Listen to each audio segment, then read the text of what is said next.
भारत ने रेल की पटरी में ये क्या लगा दिया जिसकी तकनीक से सदमे में आ गया अमेरिका, जो रेलवे का बदल देगा पूरा नक्शा। ट्रांसपोर्टेशन की दुनिया में भारत ऐसा धमाका करने जा रहा है जिसे आज तक अमेरिका भी नहीं कर सका। अब ट्रेन जब पटरी पर दौड़ेगी तो सिर्फ सफर नहीं बदलेगा, बिजली का तूफान उठेगा। न्यूक्लियर रिएक्टर, कोयला और हाइड्रो पावर सब छूटने वाले हैं पीछे, क्योंकि जो सिस्टम बनाया है भारत ने उसमें न लगता है ईंधन, न जुड़ते हैं तार, फिर भी निकलती है ऊर्जा। आखिर ये टेक्नोलॉजी क्या है जो हवा से बिजली खींच लेती है, और कैसे भारत इससे बन सकता है एनर्जी वर्ल्ड पावर? दोस्तों, आज भारत उस ऊंचाई पर पहुंच चुका है जहां से बाकी देश बस ऊपर टकटकी लगाकर देख सकते हैं। जो काम कभी अमेरिका और रूस जैसे देश सपनों में सोचते थे, आज भारत उन्हें धरती पर उतार चुका है, वो भी अपने दम पर, बिना किसी के सहारे। चांद का साउथ पोल जहां पहुंचने की हिम्मत आज तक किसी ने नहीं दिखाई, वहां तिरंगा लहराकर भारत ने साफ कर दिया कि अब हम सिर्फ रेस का हिस्सा नहीं है, हम खुद रेस बन चुके हैं। ये वही भारत है जिसके पास आज दुनिया की सबसे खतरनाक लेजर तकनीक दुर्गा 2 तैनात है, और काली हथियार जिसे देखकर ड्रैगन की नींद उड़ चुकी है और पाकिस्तान के पसीने छूट रहे हैं। भारत अब वो देश बन चुका है जो दुश्मन की सरहद को मिटा सकता है, वो भी बिना एक भी सैनिक भेजे, सिर्फ बटन दबाकर। चाहे बात हो स्पेस टेक्नोलॉजी की या हो खुफिया मिसाइल सिस्टम की, भारत हर मोर्चे पर अपने दुश्मनों को झकझोर रहा है। और इतना ही नहीं दोस्तों, जिस सेक्टर को कभी धीमा, पुराना और अनमैनेज्ड कहा जाता था, वो भारतीय रेलवे अब वो झंडा फहरा रहा है जिसे देख अमेरिका और जापान जैसे हाईटेक देश भी दंग हैं। आज भारत की रेलवे तकनीक सिर्फ देश में नहीं बल्कि दुनिया के मंच पर मिसाल बन चुकी है। नई नई ट्रेनों, रॉकेट जैसी स्पीड और आर्टिफिशियल इंटेलिजेंस से लैस सिस्टम के साथ भारत की रेलवे अब सिर्फ सवारी नहीं बल्कि आत्मनिर्भर भारत का ऐलान बन चुकी है। चीन, अमेरिका, रूस सबके चेहरे आज लटक चुके हैं, क्योंकि भारत अब वो कर रहा है जिसकी इजाजत ये देश भी अपनी जनता को नहीं दे पाए। आज की इस वीडियो में हम आपको एक ऐसी क्रांतिकारी रेलवे तकनीक के बारे में बताएंगे जो अगर सफल हुई तो भारत सिर्फ ऊर्जा के मामले में आत्मनिर्भर नहीं बनेगा बल्कि दुनिया को ऊर्जा निर्यात करने वाला अगला सुपर पावर भी बन जाएगा। लेकिन दोस्तों, उससे पहले अगर आपको गर्व है इस नए भारत पर,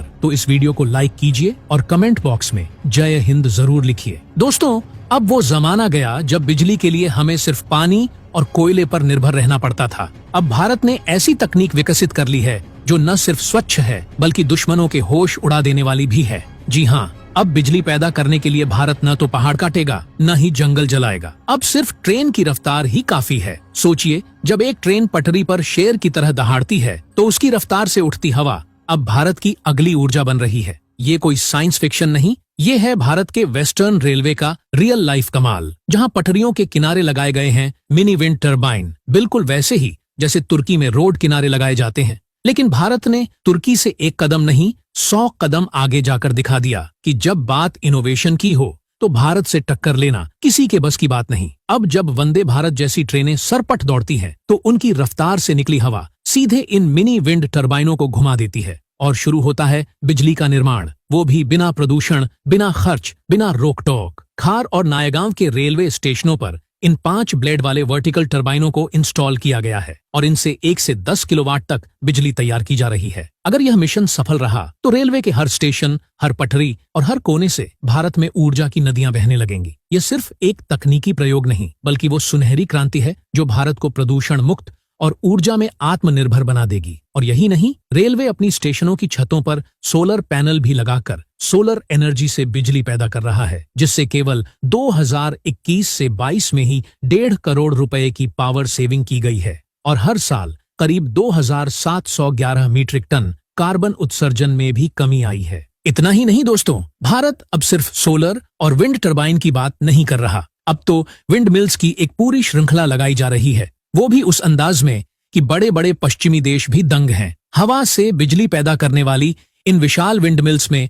रोटर, ब्लेड, गियर बॉक्स और सुपरचार्ज जनरेटर लगे होते हैं जो हवा की मामूली फुफकार को भी बिजली की दहाड़ में बदल देते हैं। और जब ये विंड मिल्स एक के बाद एक लाइन में लगाई जाती है तो पूरे शहरों की रोशनी तैयार हो जाती है, वो भी बिना प्रदूषण, बिना शोर। दुनिया आज यह मानने लगी है कि अगर भविष्य में कोई देश 100% रिन्यूएबल एनर्जी पर चलेगा तो वो भारत होगा। हमारे वैज्ञानिकों की सोच, हमारे इंजीनियरों की मेहनत और हमारी सरकार की दूरदर्शिता ने मिलकर भारत को तकनीक का बादशाह बना दिया है। पाकिस्तान और बांग्लादेश जैसे देशों के लिए यह सपना भी नहीं है। वहां के वैज्ञानिक आज भी भारत की तरक्की से डरते हैं और उसकी नकल करने की नाकाम कोशिश करते हैं। लेकिन दोस्तों, हमें उनकी चिंता नहीं, हमें गर्व है अपने भारत पर, अपने वैज्ञानिकों पर और उन हर हाथों पर जो देश को ऊर्जा से आत्मनिर्भर बना रहे हैं। लेकिन दोस्तों, अगर आप सोच रहे हैं कि भारत की ये हरित क्रांति सिर्फ रेलवे और कुछ विंड टर्बाइनों तक सीमित है, तो रुक जाइए, असली तस्वीर अभी बाकी है। भारत अब उस दिशा में बढ़ रहा है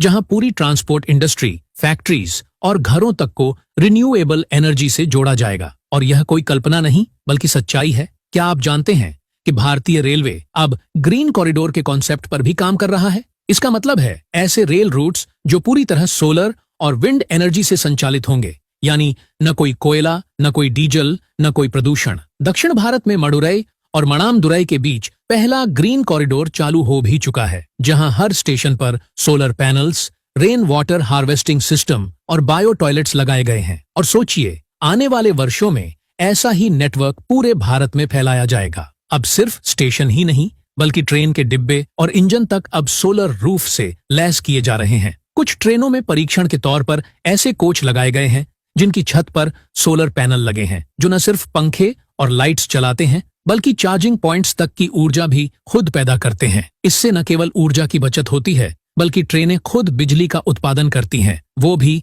हर रोज। और बात यहीं खत्म नहीं होती दोस्तों। क्या आप जानते हैं कि भारत अब ऐसे हाइड्रोजन फ्यूल सेल ट्रेन पर भी काम कर रहा है जो पानी के अणुओं से बिजली बनाकर चलेगी? जी हाँ, पानी से निकली ऊर्जा जो न केवल सस्ती होगी बल्कि पूरी तरह प्रदूषण मुक्त भी। इस तकनीक पर डॉयचे बहन जर्मन रेलवे पहले से काम कर रहा था, लेकिन भारत अब उसे पीछे छोड़ने के रास्ते पर है। अब जरा सोचिए, जब भारत की ट्रेनें हवा, सूरज और पानी से चलेंगी तो क्या चीन और अमेरिका जैसे देश भी मुकाबला कर पाएंगे? क्या ये वो भारत नहीं जो कभी ऊर्जा के लिए आयात पर निर्भर था और अब वही भारत ऊर्जा निर्यात करने वाला बनेगा? यह क्रांति सिर्फ रेलवे तक सीमित नहीं है। इस टेक्नोलॉजी को भारत के मेट्रो नेटवर्क, स्मार्ट सिटीज और इंडस्ट्रियल क्लस्टर्स तक फैलाया जाएगा। और अगर यही रफ्तार रही तो वो दिन दूर नहीं जब दिल्ली से लेकर लेह तक की पूरी यात्रा सिर्फ सोलर और विंड एनर्जी पर आधारित होगी। तो दोस्तों, आज का सवाल आपके लिए यही है, क्या आपको लगता है कि आने वाले 10 से 15 सालों में भारत 100% रिन्यूएबल एनर्जी पर आधारित देश बन सकता है? हमें कमेंट करके जरूर बताइए। जय हिंद, जय